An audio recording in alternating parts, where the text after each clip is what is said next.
Red Bull just got caught red-handed tampering with McLaren's grid before lights out. What started with a strip of duct tape just tore Formula One apart. Before a single car launched off the line, Formula One had already exploded. The United States Grand Prix in Austin was supposed to be routine. Fans expected Max Verstappen to dominate, Lando Norris to challenge, and McLaren to continue their resurgence.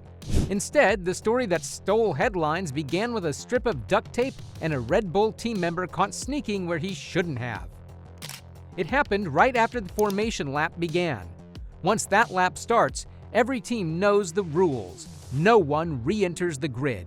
It's sacred ground. But as marshals were closing Gate 1 near the front row, a Red Bull engineer tried to force his way back. He ignored the marshals, stepped through the gap, and went for something stuck to the wall. That something was Lando Norris's grid marker tape. The tape wasn't decoration. It was Lando's lifeline. From his cockpit, the track markings are almost invisible. That single strip helped him line up his car perfectly when returning from the formation lap. In Bahrain earlier that year, Norris had been penalized for stopping out of position. So McLaren began using tape as a visual clue. It was simple, clever, and completely legal, until Red Bull decided it shouldn't stay there. Formula One's TV broadcast missed it, but trackside CCTV didn't. It caught the Red Bull crew member reaching for the marker before being stopped by marshals. The footage confirmed what many suspected. This wasn't a misunderstanding. It was an attempt to tamper with a competitor's visual guide before the start of one of the most critical races of the season. The FIA immediately launched an investigation. Red Bull was summoned to the stewards after the race. What they found was straightforward: a breach of marshal instructions and an unsafe act. The rule book couldn't be clearer. Once the formation lap begins, grid access is forbidden. Yet someone in a Red Bull uniform had crossed that line, literally and symbolically. The punishment was swift but symbolic. Red Bull was fined €50,000, half of which was suspended for the rest of the season. The stewards stated that the mechanic failed to comply with marshal efforts to stop him. It wasn't labeled as cheating, but the world could see what was really going on. Formula One's masters of precision had turned into masters of mischief. To the casual viewer, this might sound ridiculous. Why risk a fine over a piece of duct tape? But in Formula One, a single centimeter can decide the race start. That tape gave Norris a visual anchor to place his car perfectly at lights out. Remove it, and suddenly he's guessing. Norris's grid marker was his silent teammate. He couldn't see the white grid line under the car from his low seating position, but he could spot that vertical tape on the wall. It ensured he wouldn't repeat past mistakes or risk a jump start penalty. It was McLaren's way of protecting their driver from one of racing's most invisible challenges. So when Red Bull tried to pull it off, it wasn't just about a strip of adhesive. It was psychological warfare. They weren't sabotaging hardware, they were targeting focus, rhythm, and nerves. The act screamed of old-school Formula One, ruthless, clever, and petty in equal measure. After the race, Red Bull's team principal, Laurent Mekies, faced the music. His press conference was delayed over an hour as he attended the hearing. When he finally spoke, his tone was calm and diplomatic, almost too calm for the gravity of the situation. He claimed it was a misunderstanding.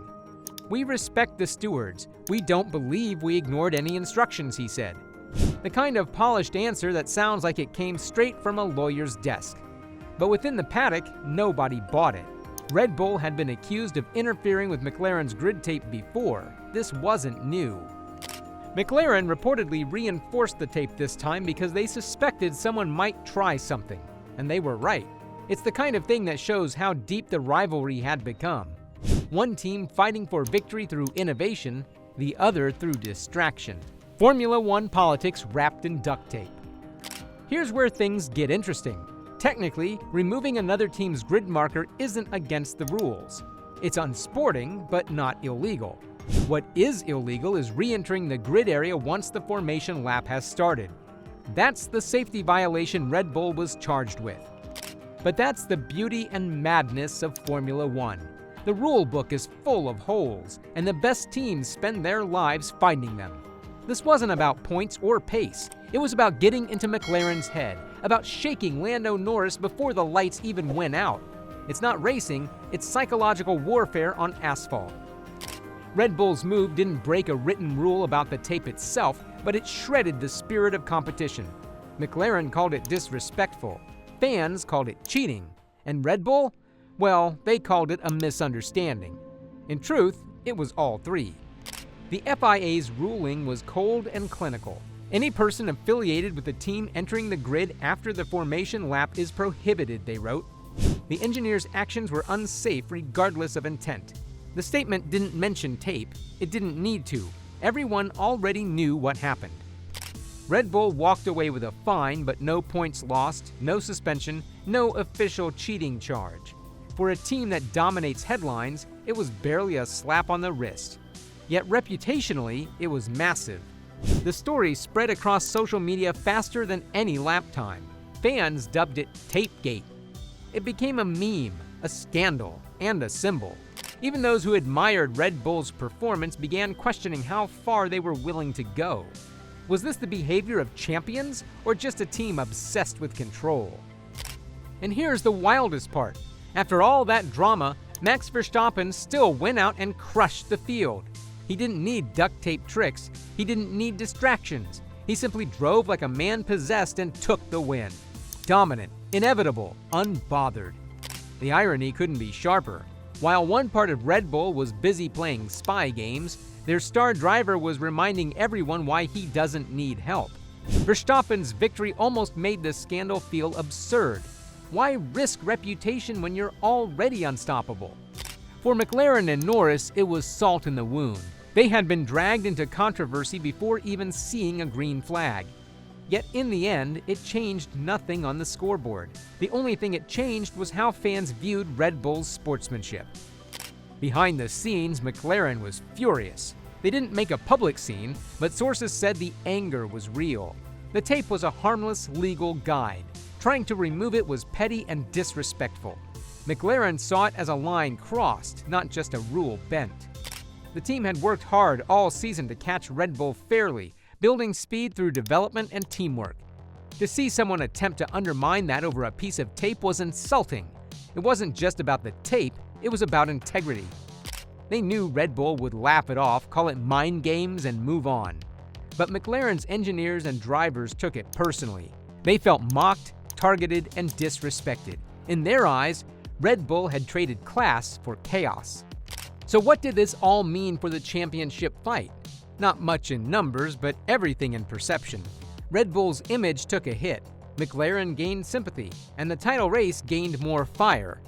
Every season, Formula One writes its own soap opera. This time, the script was built on tape. Red Bull's fine might be pocket change, but the story will stick far longer than the adhesive. It's a reminder that in this sport, glory and scandal share the same garage. And as the next races unfold, every team will be watching their pit wall a little more closely. Because in Formula One, even duct tape can cause an earthquake. Formula One never sleeps. Even tape can start wars.